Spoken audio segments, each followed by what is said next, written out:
The Vorkai Empire had a wall. It stood in the Grand Council chamber on their homeworld Vork Prime, 30 meters long, 3 meters high. Carved from black volcanic stone that had been polished for so many generations it shone like the surface of a dark lake. On quiet afternoons, when the light from Vork Prime's sun came through the tall chamber windows at the right angle, the wall seemed almost to breathe. On it were names. 164 names, each one cut by hand into the stone and filled with molten gold. They were the names of civilizations, species, empires. Every one of them was gone now, either absorbed into the Vorkai Empire as conquered territory, or destroyed so completely that nothing remained but ruins and memory. The Vorkai called it the Wall of Proof, not the Wall of Glory, not the Wall of Victory. Those names would have felt too emotional, too theatrical, and the Vorkai were not an emotional or theatrical people. They were precise. They were calculating. The wall was proof, plain and simple, proof that their strategy worked, proof that their warships were the finest ever built, proof that their soldiers were the best trained in the known galaxy, proof that 164 times the Vorkai had met an enemy in open battle, and 164 times the enemy had lost. There was a ceremony for each name, after a conquest was complete, after the last enemy ship had gone dark or surrendered, after the planet had fallen. A master craftsman was brought to the council chamber. He would take his tools and spend 3 days cutting the new name into the stone, perfectly proportioned letters, perfectly spaced. Then the gold was poured. Then the wall grew by one more name. Then the celebrations would begin. Supreme Commander Zethkar had attended 22 of those ceremonies in his lifetime. He had fought in 11 of the campaigns personally, watching the others from a command chair, or through the reports that came across his desk. He was old now, his skin faded from the deep blue of his youth to the gray-silver that marked a Vorkai who had passed through 7 decades of life. His body was still strong, though, his mind sharper than most males half his age. Every morning, before his meetings and briefings and the endless responsibilities of commanding the greatest military empire in the galaxy, Zethkar walked the wall. He did it alone. He started at the first name, the Hareki Dominion, conquered before his grandfather was born, and he walked slowly to the end, to the 164th name, the Thalori Sovereignty, his most recent campaign, his most recent victory. Then he would stop, and he would look at the empty space beyond that final name. Space for more. There was always space for more. He was finishing his walk on an ordinary morning when his senior aide entered the chamber at a quick step, the kind of step that meant news. The aide was young, barely 30, with the crisp uniform and careful movements of someone who had studied exactly how to present information to a superior officer without wasting a single word. Supreme Commander, the deep survey team from Sector 44 has returned. Zethkar kept looking at the wall. Report. One civilization found single planet species, calls itself humanity. Their world is called Earth. Third planet from a yellow star approximately 700 light-years from our current outer border. Single planet. Zethkar turned. They have not colonized beyond their own star system. They have a very small number of research outposts on their neighboring planets. Nothing that could be called a military presence. No colonies. Their entire civilization exists on one world, Supreme Commander. Zethkar was quiet for a moment. What are their weapons? Chemical propellant projectile weapons, primarily. Early-stage directed energy weapons, still in development. Missiles of limited range. Their warships are small. Our analysts say their largest warship is about the size of one of our standard supply carriers. Nothing larger. Nothing with faster-than-light capability, though they appear to be researching it. Population? Approximately 8 billion. A pause. Then Zethkar made the low rumbling sound that was the Vorkai equivalent of a laugh. He turned back to the wall, found the empty gold space beyond the 164th name and stared at it. Show me, he said. The aide produced a datapad and activated its holographic display. Images bloomed in the air. A blue and green world wrapped in white cloud, beautiful from orbit in the way that worlds rich with water often were. Thin metal ships floating in orbit like toys. City lights glittering across the dark side of the planet. Population charts, resource assessments, military capability breakdowns. Zethkar studied each image slowly. He looked at the ships for a long time, then the weapons data, then the orbital defense platforms, which were small and few. Their history, he said. The survey team recovered significant amounts of their data. Our translators are still working through most of it. But the summary is clear. They are a warlike species. They have been fighting each other for most of their recorded history. Multiple wars, some devastating. They nearly destroyed their own planet twice that we can identify. But they are currently moving toward a unified planetary government and seem to cooperate on defense matters even across their political divisions. Zethkar set the datapad down and linked his hands behind his back. He walked the length of the chamber slowly, saying nothing. His aide waited. He had learned not to fill Zethkar's silences. A warlike species that cannot leave their own system, Zethkar finally said. A species that has spent centuries perfecting the art of killing each other, and has nothing bigger than a supply carrier for a warship. He stopped. This would be the easiest campaign we have ever run. Our analysts estimate 3 to 7 days from first contact to full surrender, Supreme Commander. And they call that estimate generous. Very much so. Zethkar looked at the wall one more time. At the 1 in 64 gold names. At the empty space waiting. Call the council, he said. We will formalize this and assign a fleet commander. The council met 3 days later. 17 senior members of the Vorkai military and political leadership, seated around the long table in the chamber. Zethkar stood at the head of the table and presented the survey data himself, which was unusual. Normally that was a task for junior staff. But this was the 165th campaign. He wanted to look at the council's faces when they understood what they were dealing with. He was not disappointed. By the time the presentation finished, several of the council members were already smiling. Fleet Councilor Marin, the oldest member of the council, had fought in 9 campaigns.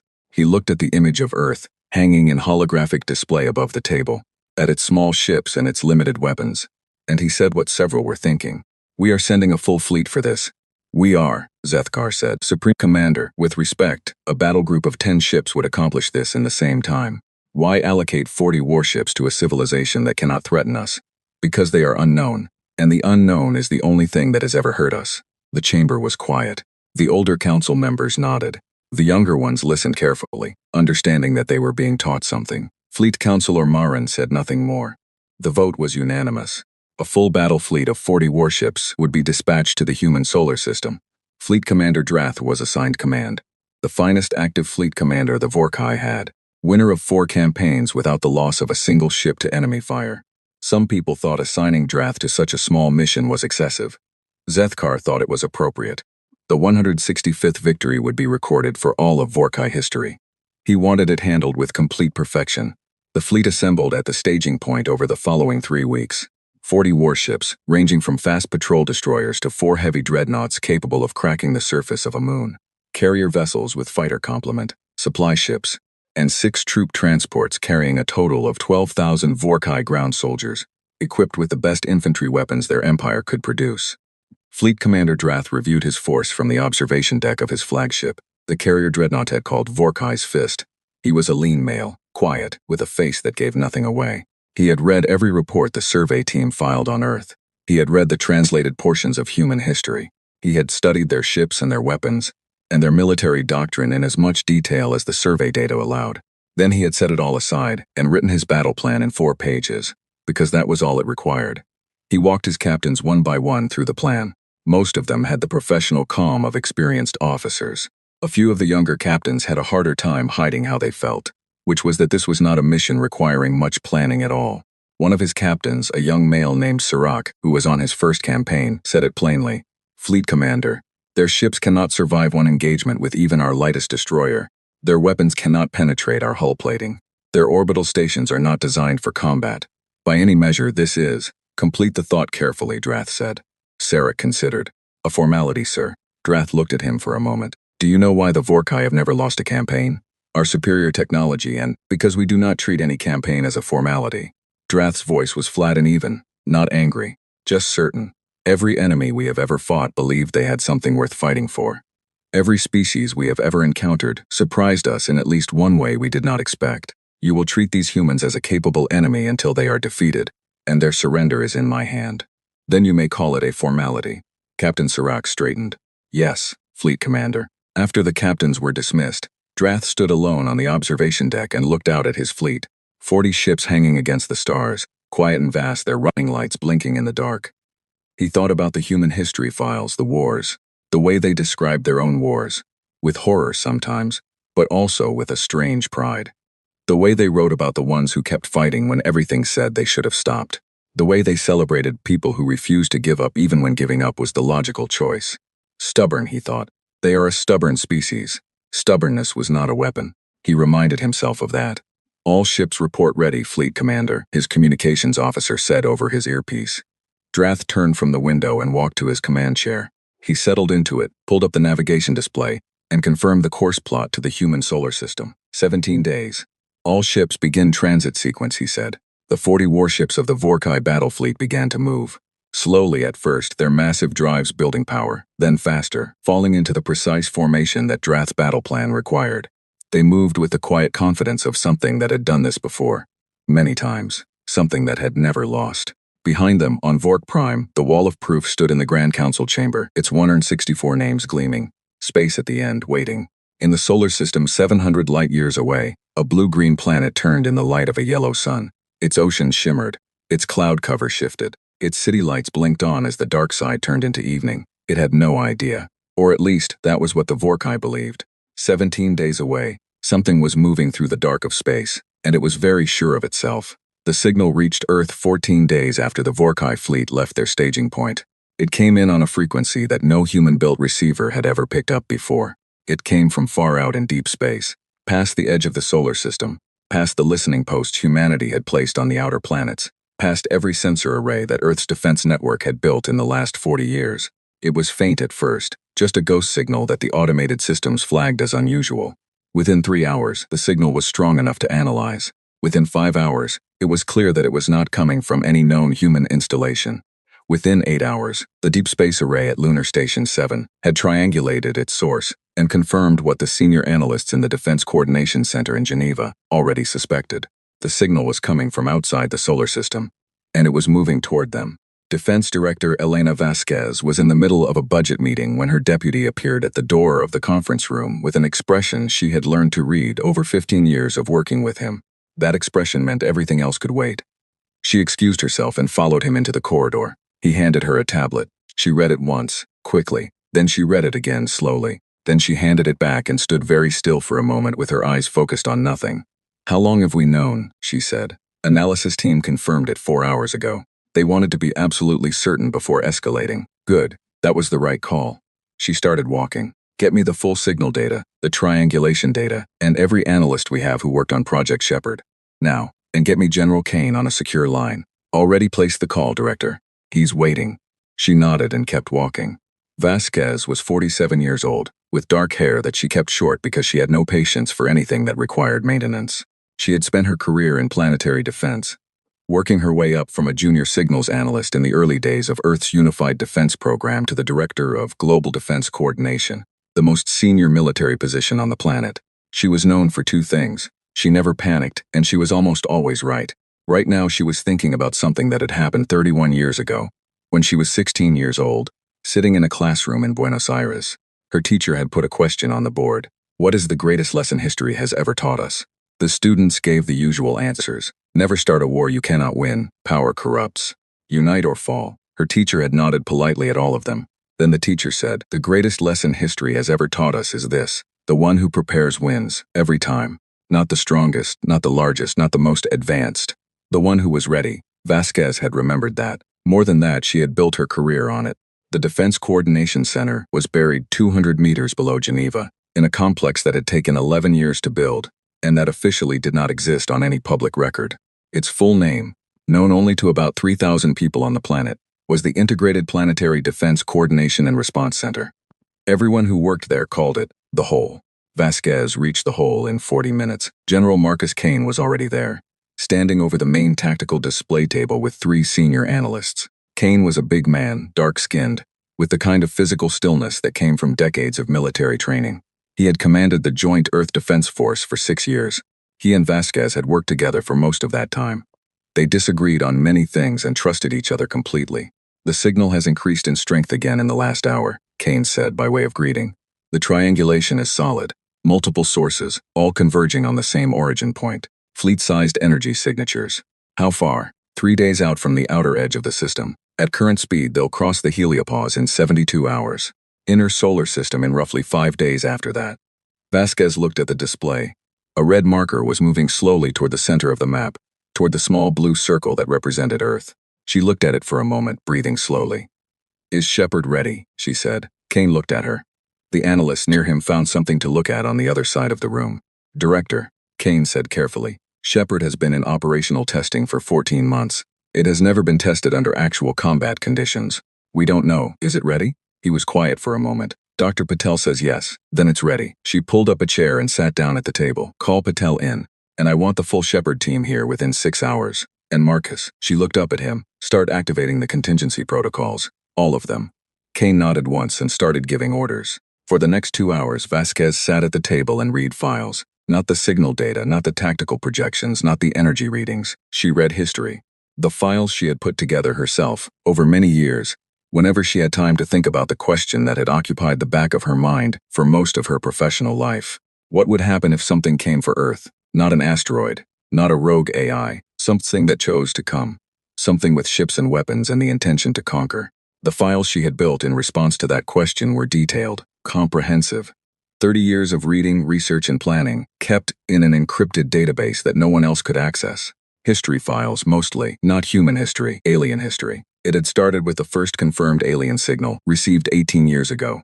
A faint transmission, ultimately determined to be an automated beacon from a dead civilization. But it had told Earth's analysts 2 things. There were other civilizations out there, and at least one of them was dead. For a long time, humanity debated whether that dead civilization had died on its own or had been killed. The debate never fully resolved. Then 11 years ago, a second signal, stronger. Clearly a communication of some kind. Impossible to decode at first, but over the following 3 years, humanity's best linguists and mathematicians had cracked most of it. What they found changed everything. It was a warning, left behind by a species that called itself the Sulhari. A long, detailed warning, broadcast on a frequency that would eventually reach every technological civilization in the galaxy. Assuming those civilizations had enough time to receive and decode it, the Sulhari had been a spacefaring civilization for over 1,000 years. They had colonies on 20 worlds. They had been expanding carefully and peacefully for centuries. Then something had come for them, the Vorkai. The Sulhari broadcast described them in careful detail, their ships, their tactics, their weapons, their social structure, their method of conquest. The broadcast ended partway through, cut off mid-sentence as if the last transmitter had been destroyed while still sending. That broadcast had started Project Shepherd. Dr. Aryan Patel arrived at the hole 5 hours after Vasquez's call. He was 42, small and slightly built, with the distracted look of someone whose mind was always running 3 problems ahead of the conversation. He was the most important person on the planet, a fact he was quietly uncomfortable with. He led the team of 500 scientists and engineers, who had spent the last 11 years building something that had never been built before. Vasquez met him at the entrance of the main operations room. She skipped the greeting. "The signal is confirmed," she said. "It matches the ship signatures in the Sulhari records. Fleet-sized." Approaching from the direction the Sulhari records indicated the Vorkai operate in, Patel pulled up the signal data on his tablet. He was quiet for a long time, scrolling through numbers. Then he set the tablet down and rubbed his eyes. "We knew this day might come," he said. "We built for it," Vasquez said. "Is it ready, Aryan?" The real answer, not the answer from the test reports. Patel thought for a moment. There was a long pause. "Yes," he said. "But Director, what we built was designed based on the Sulhari records and our analysis of the physics involved. We have never seen Vorkai ships in person. We have never tested against their actual materials or their actual shielding. There are variables we cannot account for. There always are." "Yes," he paused. "The principles are sound. The engineering is sound. Everything we understand says it will work." He looked at her steadily. "But I want you to understand that we are going to find out things we don't know once the shooting starts." "I understand." Vasquez turned back to the tactical display. "Get your team settled in. I want full readiness reports every 4 hours. Patel nodded and moved away. General Kane appeared at Vasquez's shoulder. "Contingency protocols are active. We've begun the quiet evacuations from the most exposed surface positions. Public messaging protocols are ready to go when you give the order." "Not yet," Vasquez said. "I want to wait until we have a clearer read on their approach and intentions. The last thing we need is 8 billion people in full panic before we know what we're dealing with." Kane accepted this. He had learned not to argue with Vasquez's pacing. She was almost always right about timing. Over the next 48 hours, the hole became the nerve center of everything. The signal from the approaching fleet grew stronger by the hour. Better resolution on the energy readings meant better ship counts, 40 warships. Massive by any standard Earth had ever measured against. The 4 heaviest signatures were clearly dreadnoughts, a class of warship the Sulhari records described in detail. Ships so large they were designed to crack through a planet's atmospheric shield with sustained bombardment. The analysts were careful with their expressions when they reported these numbers. Some of them were less careful in the corridors, where Vasquez occasionally heard the word she had specifically asked people not to use. Impossible. She understood why they said it. She had said it herself, once 11 years ago, reading the Sulhari records for the first time.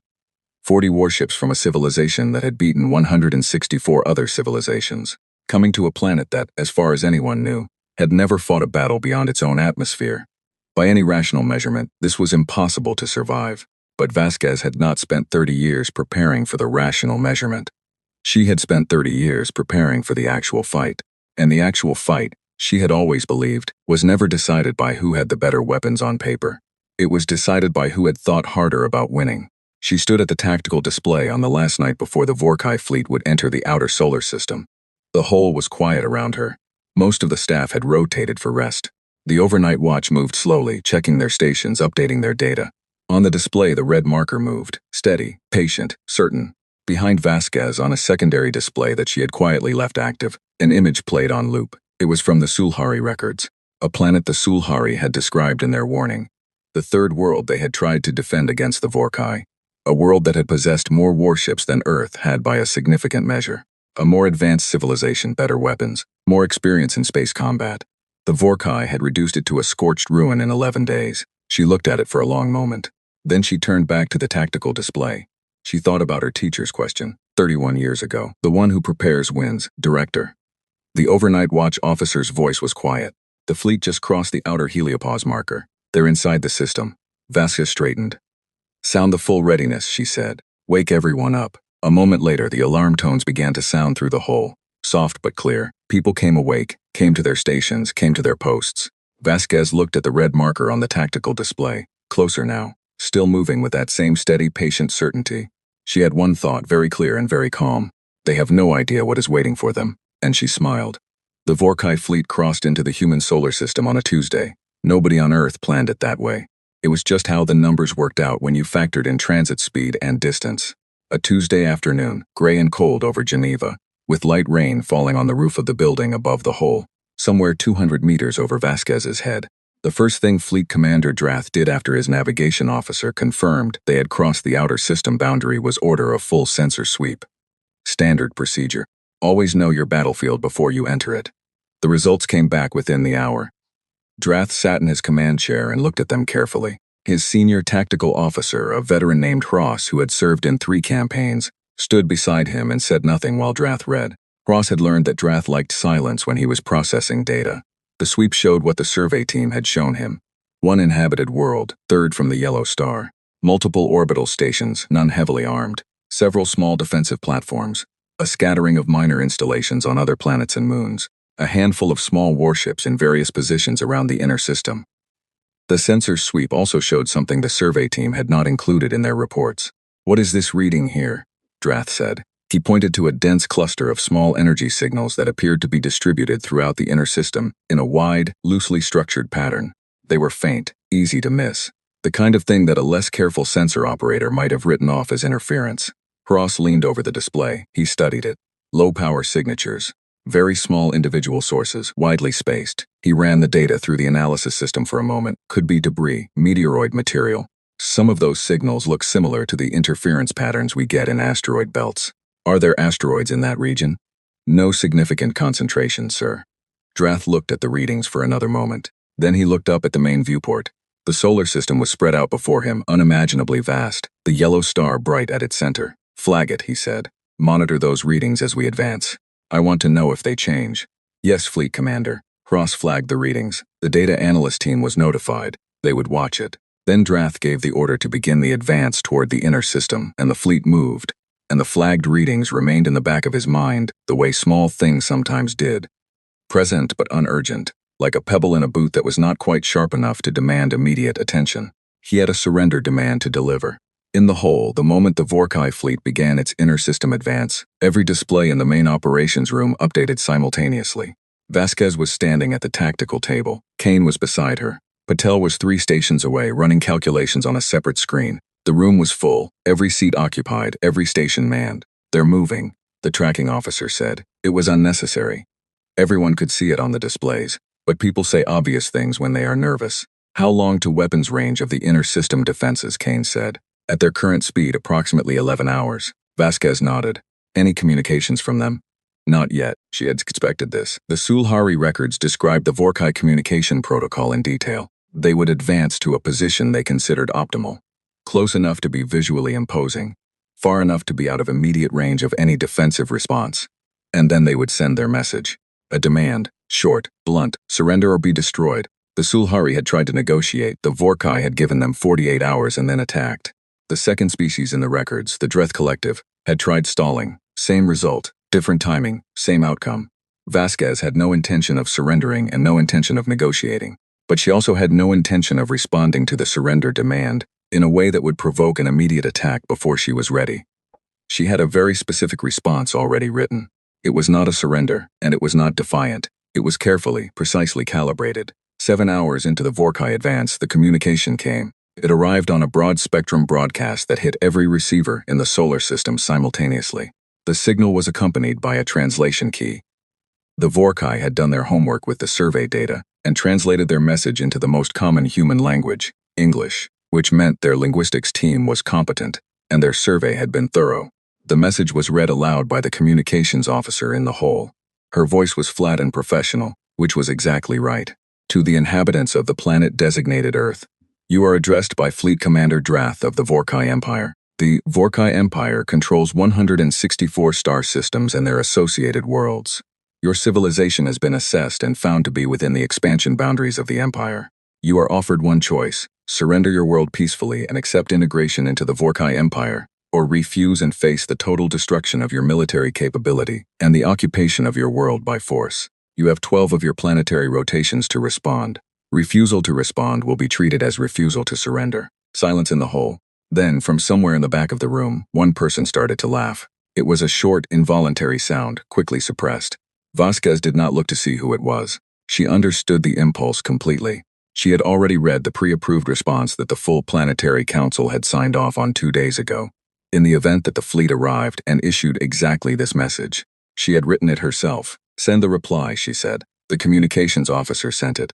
Across the solar system, in the command deck of the Vorkai's Fist, Fleet Commander Drath received the human response 11 minutes after the message was delivered. He read it on his personal display without expression. Then he read it again. It said, Fleet Commander Drath, your message has been received. We understand what you are offering. We request an additional 24 hours to formally consult with our planetary governing bodies before providing a complete response. Our preliminary position is that we do not intend to surrender. We ask that you hold your current position during this period. We also note that we are aware of your record of 164 victories. We have no doubt that you are an extremely capable military force. We wish to communicate to you, with respect, that this situation may be different from those you have encountered before. We ask that you consider this carefully during the 24-hour period we have requested. Drath read it twice. Then he handed the pad to Ross. Ross read it. He frowned slightly. Their language software is accurate. This is a genuine translation. It appears to be. Ross set the pad down. They are stalling, Fleet Commander. The request for 24 hours is a delay tactic. Every civilization that knows it cannot win tries to buy time at the start. Yes, Drath said. The note about this situation being different, that is simply defiance, posturing. Yes, Drath said again. He was quiet for a moment. Grant them the 24 hours. Ross looked at him. Sir? Their request is reasonable by the standards of civilized communication. We have 12 days before our operational deadline. We can afford 24 hours. He picked up the pad again and looked at the final sentences of the message. And I want to know what they mean by different. It's bravado, sir. With respect, perhaps. Drath set the pad down, or perhaps not. Either way, I would like to understand it before we begin.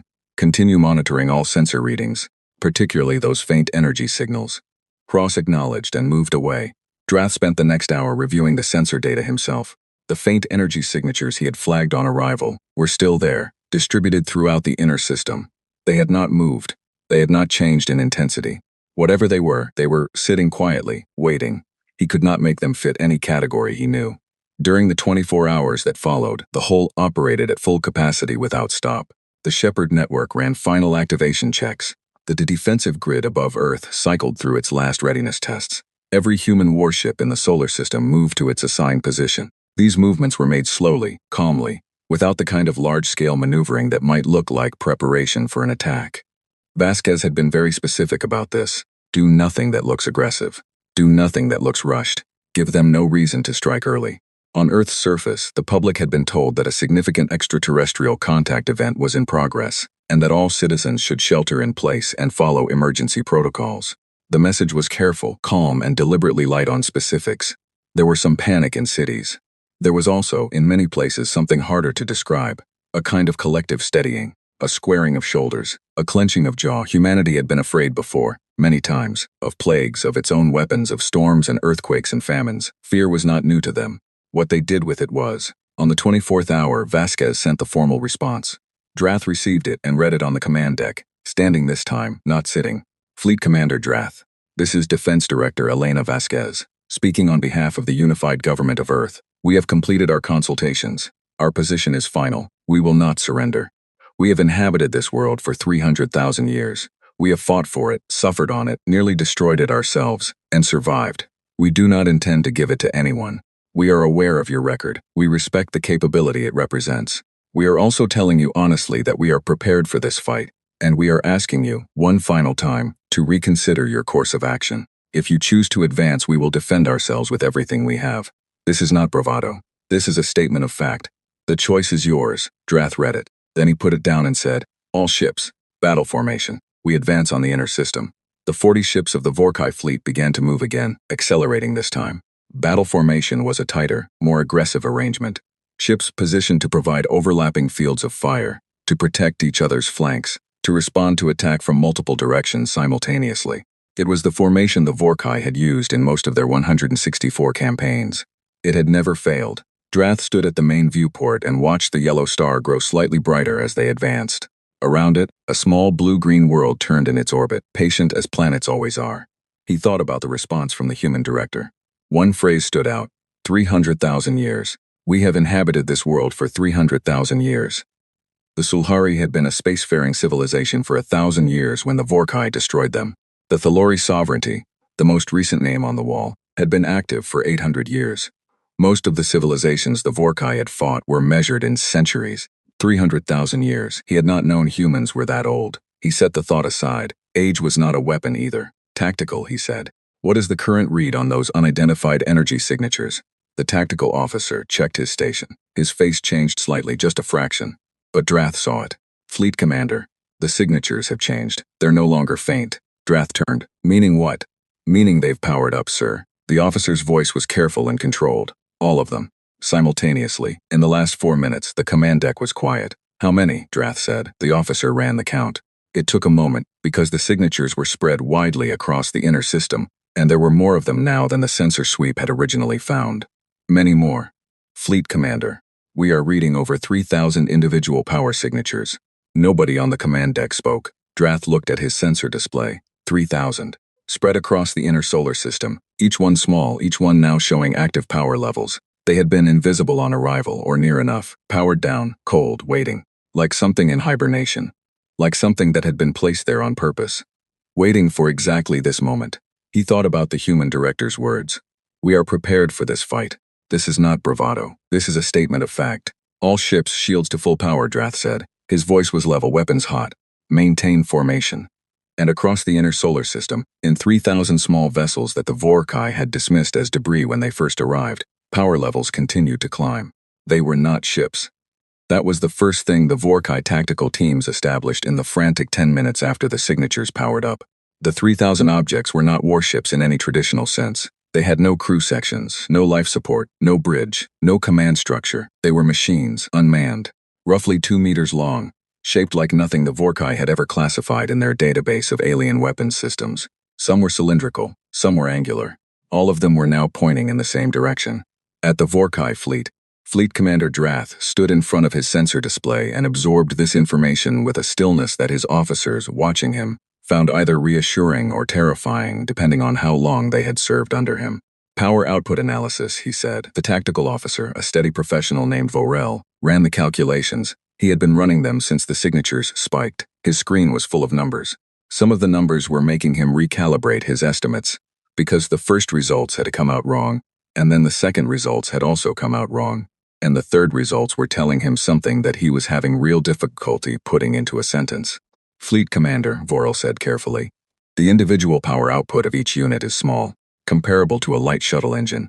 Then they are not a threat to our shields individually, Drath said. No, sir. A pause. But they do not appear to be designed to operate individually. Drath looked at him. Explain. The power signatures. I have been watching the frequency modulation for the last 8 minutes. They are linked. Every unit in the network is communicating with every other unit on a shared frequency. They are a distributed system. Not 3,000 separate weapons. One weapon. 3,000 components. The command deck processed this. Drath turned to his communications officer. Get me a channel to all fleet captains.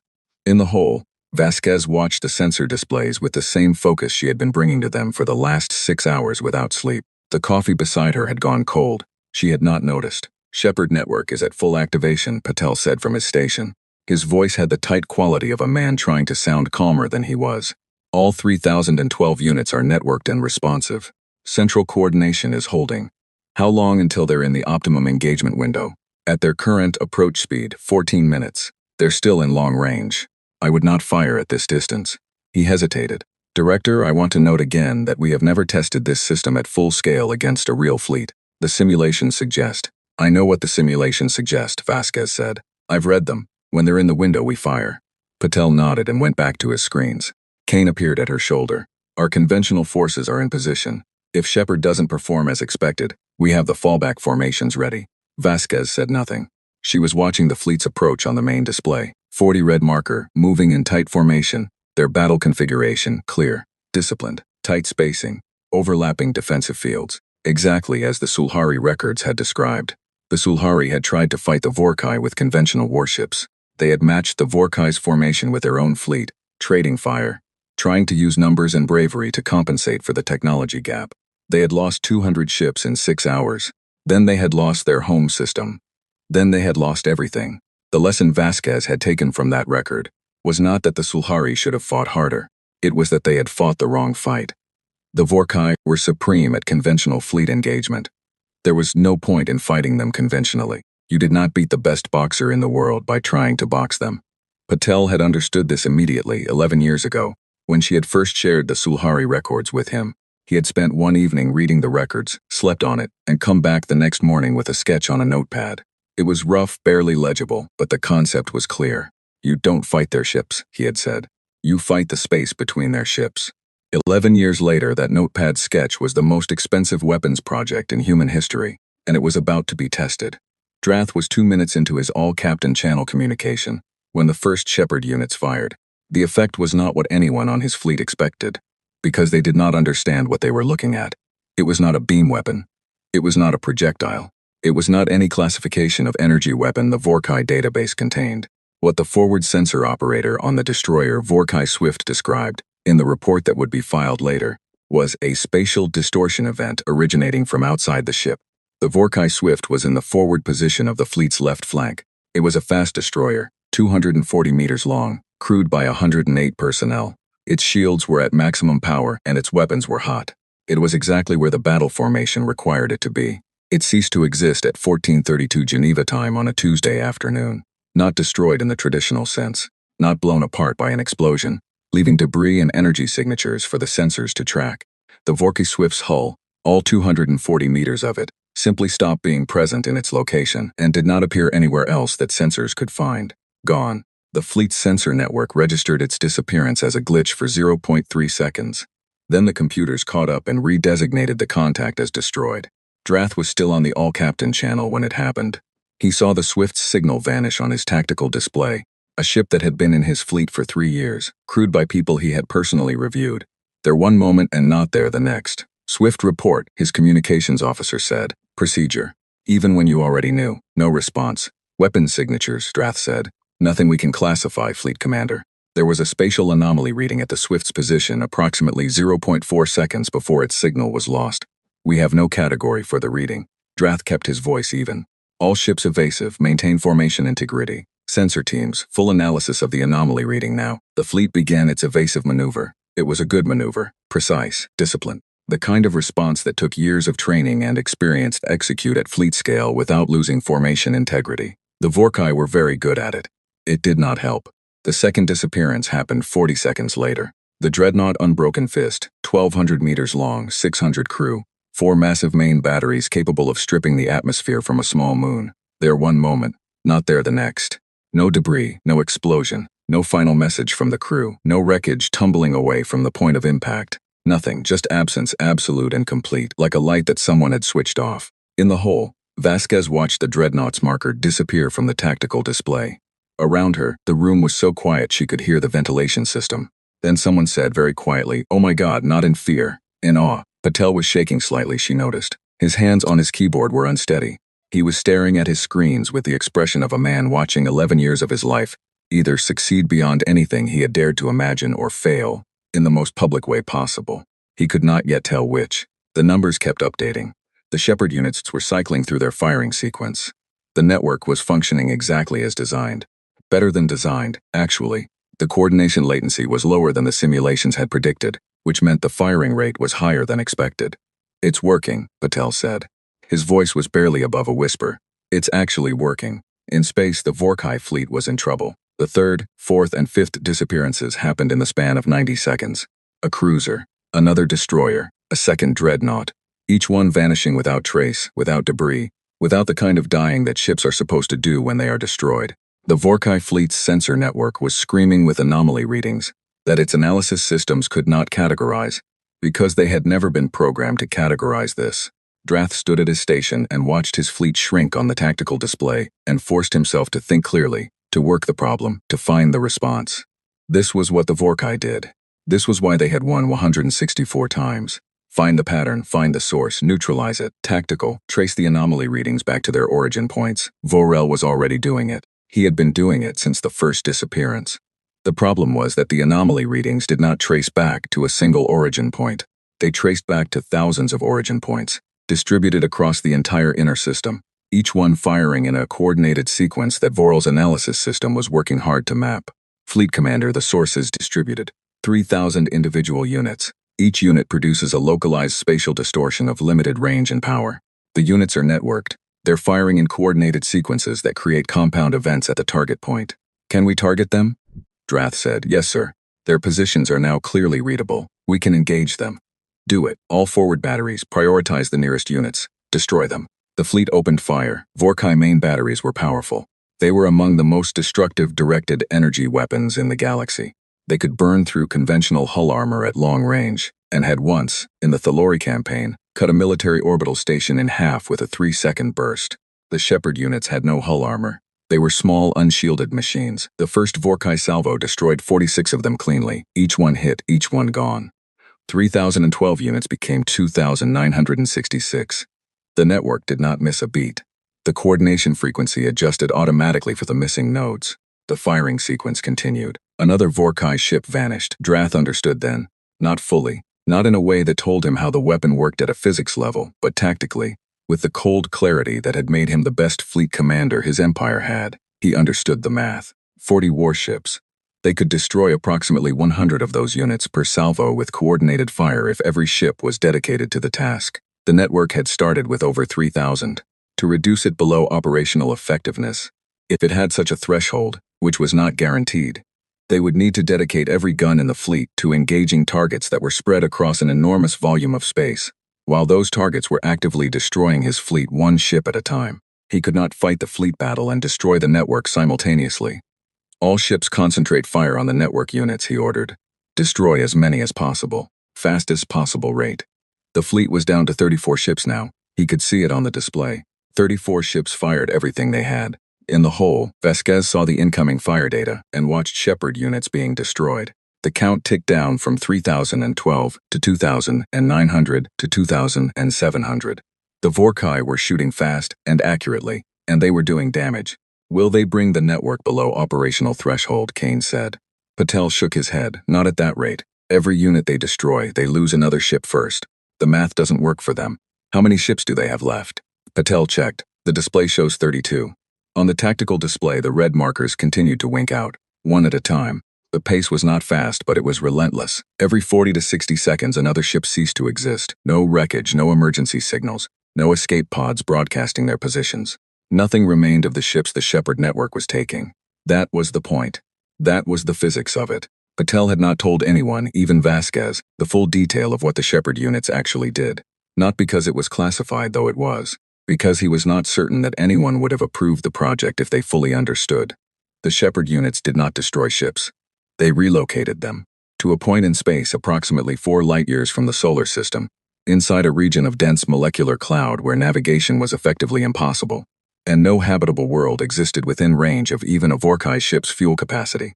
He had chosen to describe this to Vasquez as removal from the combat zone. She had accepted this description. He watched the red markers disappear and thought about what it meant to be a crew member on one of those ships. One moment in a solar system, in a battle, knowing where you were. The next moment, somewhere else, alone in the dark, surrounded by gas cloud, with no way to know where home was. He was not sure whether that was more merciful or less merciful than being destroyed. He had decided not to think about it too hard and had gone back to the engineering. On the Vorkai's fist, Drath was down to a fleet of 20 ships. His communications officer had been trying to reach Vork Prime for the last 40 minutes. The message would take time to travel, but he needed to send it. Fleet Command needed to know what was happening here. What kind of weapon they were facing. The physics readings his sensor team had gathered, incomplete and baffling as they were, needed to reach people who could analyze them properly. He had also sent a personal message to Supreme Commander Zeth Kar. It was short. He had not known how to make it longer. Supreme Commander, we are facing a weapon without precedent. It leaves no wreckage. I do not understand its function. We have destroyed approximately 400 of their network units.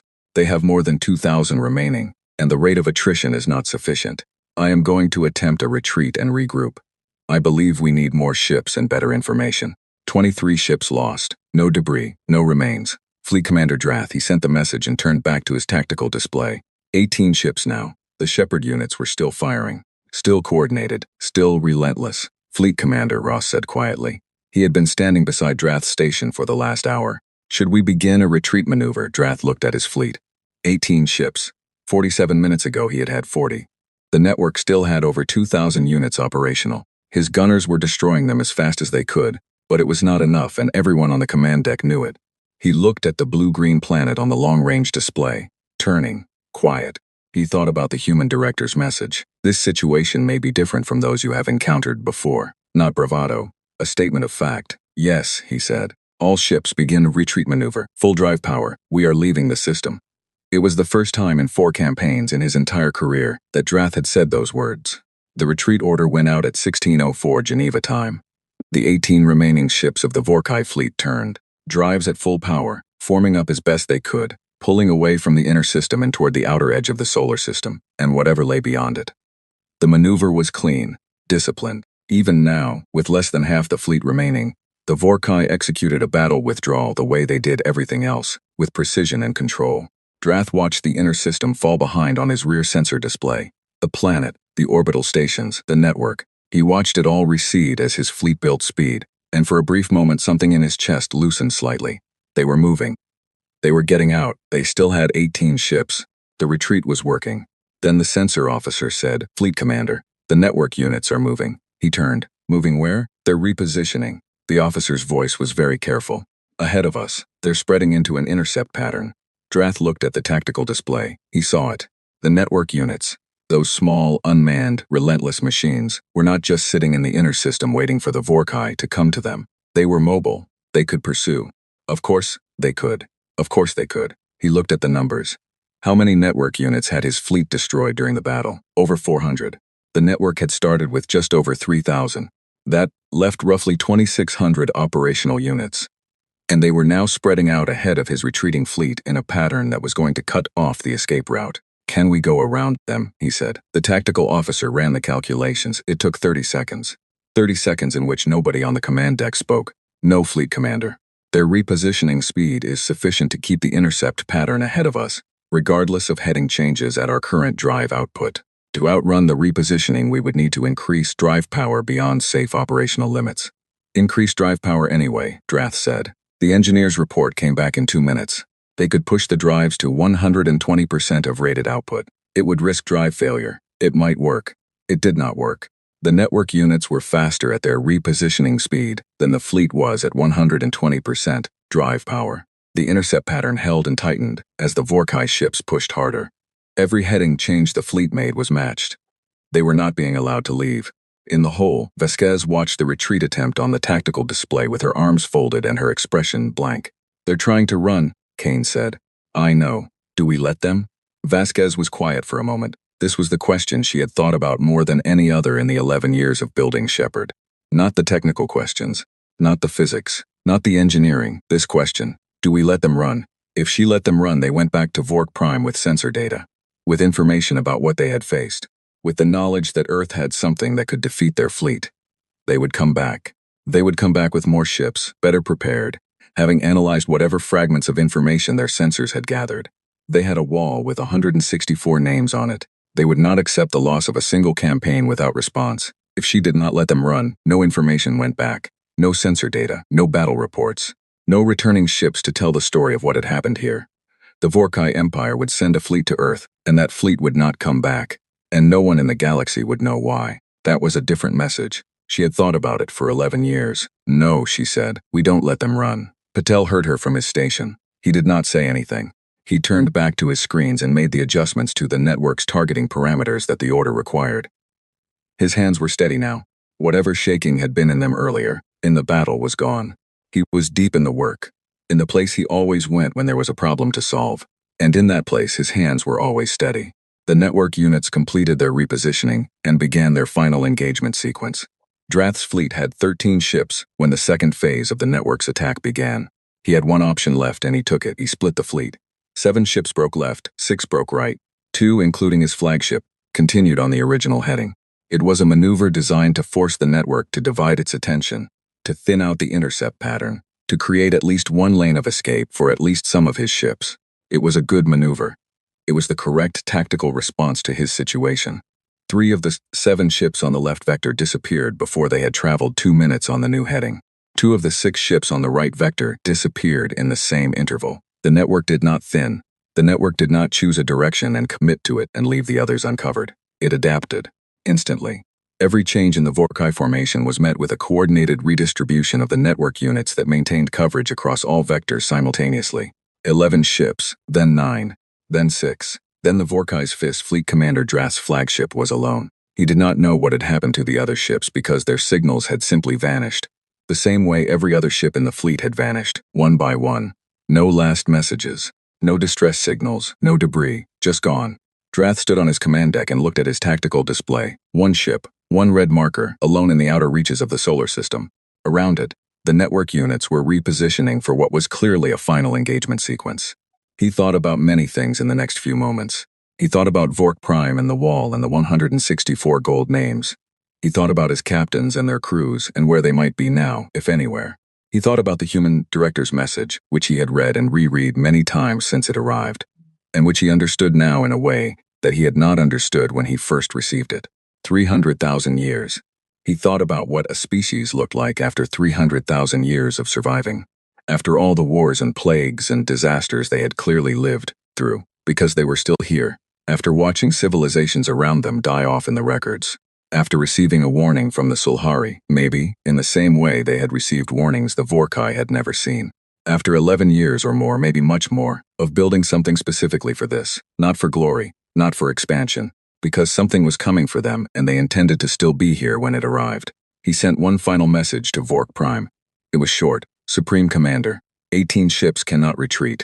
Network has containment capability. All ships lost except flagship. I do not expect to report again. Recommend no further engagement with this species until the nature of their weapon is fully understood, if understanding is possible. They were ready. They have always been ready. Drath. He sent it. Then he stood up straight and folded his hands behind his back and waited. The Vorkai's Fist disappeared at 1751 Geneva time. In the hole, the last red marker winked out of the tactical display. The room went completely silent. Vasquez stood at the table and looked at the display. Where there had been 40 markers representing the greatest fleet the Vorkai Empire had sent on a campaign in 20 years, there was now nothing. Empty space. The solar system looked exactly as it had looked that morning, except that the Shepherd units were now beginning their long, slow repositioning back to their dormant positions throughout the inner system. 31 seconds of silence, then someone at the back of the room started to clap. Slowly. 1 person, then 2, then 10, then all of them, the entire whole. 240 people on duty in that room at that moment, standing up and clapping until the sound filled the chamber and bounced off the walls. Some of them were crying, some were laughing, some were doing both at the same time, which is the thing humans do when the emotion is too big to fit in any one shape. Vasquez did not clap. She stood at the table with her arms folded and looked at the clean display. Not because she was not moved, because she was thinking. Kane put a hand on her shoulder briefly. That was enough. Patel was still at his station, running numbers. He would be running numbers for hours, she knew, assessing the network's performance, identifying what had worked exactly as planned, and what had worked better or worse than expected. He would produce a report that was thorough and precise, and would be classified for many decades. She would read every word of it. "What's the status of the conventional forces?" she said when the applause had settled. "No engagements," Kane said. "The network handled the entire battle. Our warships never fired a shot." "Good." She was quiet for a moment. "What about the other species out there? The ones who are watching?" This was the other half of the question she had spent years thinking about. Earth was not alone in the galaxy. The Sulhari's warning had made that clear, and the survey drone signals had confirmed it over the years. There were other civilizations. Some of them had been watching this solar system, she suspected, since the Vorkai fleet set out. Word traveled among the species who had reason to fear the Vorkai. Some of those species had reached out tentatively, carefully through years of intercepted signals and careful back-channel contacts, to see if Earth was aware of its situation. Earth had given those contacts careful, non-committal responses that amounted to, "We know we are handling it. Please do not interfere." Now there was something to report back. Vasquez sat down and began composing the message. It went out 12 hours later, on the broadest spectrum broadcast that Earth's transmitters could manage. Not on the frequency the Vorkai had used. On the frequency the Sulhari had used for their warning. The frequency that humanity had always suspected other civilizations in the region monitored. The message was short. It said, "This is Earth. The Vorkai fleet that was dispatched to this system has been defeated. No ships were permitted to leave. No wreckage was left. We are aware that other civilizations in this region have experienced aggression from the Vorkai Empire. We are aware of their record of 164 victories. We are also aware that other species may have built defensive capabilities during this time. We extend the following offer to any civilization currently under threat from the Vorkai or any comparable aggressor. We are willing to share the technology and methods that we used in this engagement. We ask for nothing in return except that you use what we share to defend your own people, not to become the next aggressor. We are not interested in empire. We are not interested in expanding our territory. We are interested in making the galaxy a harder place to bully. Earth, out." Vasquez reviewed the message twice before sending it. Kane had suggested making it longer. Patel had suggested making it more technically precise. She had sent it as written. On Vork Prime, the message from Drath arrived 6 weeks after the battle. Zethkar read it alone, in the council chamber, standing before the wall of proof. He had been told already that the fleet had not returned. The first absence of a returning fleet in Vorkai history. He had been waiting for Drath's final message, hoping it contained something he could use, some analysis of what had happened that he could hand to his scientists and Ingene.